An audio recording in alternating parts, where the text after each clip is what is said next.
Hello guys, അപ്പോൾ ഇന്ന് നമ്മൾ ഒരു കോമിക്കോൺ ഇവൻറ്റിന് പോയതിൻ്റെ കഥ പറയാനാണ് വന്നത്. എൻ്റെ ഗായ്സ്, ഇത് കിടിലം പരിപാടിയായിരുന്നു. ഇവിടെ നമ്മുടെ കോമിക് ആസ്പയർ ചെയ്യുന്ന എല്ലാ ആൾക്കാർക്കും ഇറ്റ്സ് ആക്ച്വലി എ പാരഡൈസ്.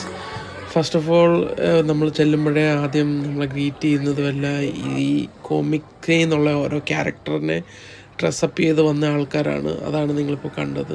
അത് കഴിഞ്ഞ് മുന്നോട്ട് പോകുമ്പം പിള്ളേർക്കുള്ള ആക്ടിവിറ്റി, ഡൈനോസറിനെ നിങ്ങൾ കണ്ടു, കോക്കാട്ടിൻ്റെ നമ്മുടെ സൂപ്പർ മാരിയോടെ കണ്ടു. അത് കഴിഞ്ഞ് പിന്നെ ഇങ്ങനെ കുറേ കോമിക് ഐറ്റംസ്, കുറേ 3D പ്രിൻറ്റഡ്, കുറേ ആക്ച്വൽ കാർഡ്സ് ഓഫ് പോക്കിമോൻ, അങ്ങനത്തെ എല്ലാം യു നെയിം ഇറ്റ്, എല്ലാ കോമിക് ഫേമസ് അല്ലെ എല്ലാ കോമിക്സും ക്യാരക്ടേഴ്സ് ഇവിടെ ഉണ്ട്. DC, Marvel, Japan, Star Wars, whatever എല്ലാം ഉണ്ട്. Even the latest One Piece or the Italian cartoon brain rot, അങ്ങനെ എല്ലാം ഉണ്ട് ഇവിടെ.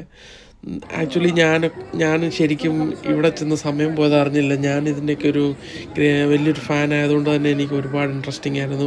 Even for my little one Michael also, അവനും ഇതിനെക്കുറിച്ചൊക്കെ അറിഞ്ഞും മനസ്സിലാക്കിയും വരുന്ന TV എന്നുള്ളൂ. പക്ഷേ എങ്കിലും അവനും ഒരുപാട് എൻഗേജിങ് ആയിരുന്നു, ബിക്കോസ് ഇതിൻ്റെ ഒരു ഡിപ്പിക്ഷനും അതിൻ്റെ ഒരു ക്രിയേഷനും ഒക്കെ കണ്ടിട്ട്.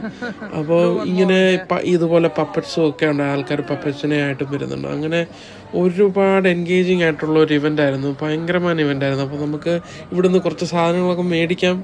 അപ്പം നമ്മുടെ ബഡ്ജറ്റ് ഒക്കുന്നതും ബഡ്ജറ്റ് ഫ്രണ്ട്ലി ഒക്കെയാണ്, നമുക്ക് മേടിക്കാം. അങ്ങനെ കുറേ ടോയ്സ് ആയിട്ടും കുറേ മിനി ഫിഗേഴ്സ്, ആക്ഷൻ ഫിഗേഴ്സ് ആയിട്ടും ഇങ്ങനത്തെ സ്റ്റാർ വാർസ് ആയിട്ടും ഒക്കെ കുറേ ഞങ്ങൾ മേടിച്ചു. അത് ഒരുപാട് നമുക്ക് സമയം പോകുന്നത് അറിയത്തേ ഇല്ല, അത്രയ്ക്കും എൻഗേജിങ് ആയിട്ടുള്ളൊരു ഇവൻ്റ് ആയിരുന്നു. പ്രത്യേകിച്ച് ഇതിനോട് ഒരുപാട് ആസ്പയർ ചെയ്യുന്ന ആൾക്കാർ, ഇങ്ങനത്തെ ഈ കോമിക്സും അല്ലെ ഇങ്ങനത്തെ മിനി ആക്ഷൻ ഫിഗേഴ്സ് അല്ലെ മാർവൽ, DC, വൺ പീസ്, ഇതിനൊക്കെ ആസ്പയർ ചെയ്യുന്നവർക്ക് ഒരുപാട് ഇൻട്രസ്റ്റിംഗ് ആണ്. പക്ഷേ ഗൈസ്, ഇതായിരുന്നു എന്നെ സംബന്ധിച്ച് ഇവിടുത്തെ മെയിൻ സാധനം. ഇത് നൈറ്റ് റൈഡർ അല്ലെ ഹോളിവുഡിലെ ആ ഒരു സിനിമ കണ്ടവർക്കറിയാം, അത് റിയലി ക്രിയേറ്റ് ചെയ്തിട്ടിരിക്കുകയാണ്.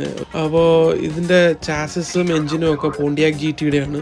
AI പവേർഡ് കാറാക്കി ഈ കാർ സംസാരിക്കും, ഇൻട്രാക്റ്റീവായിട്ട് സംസാരിക്കും. So this really stall the show for me.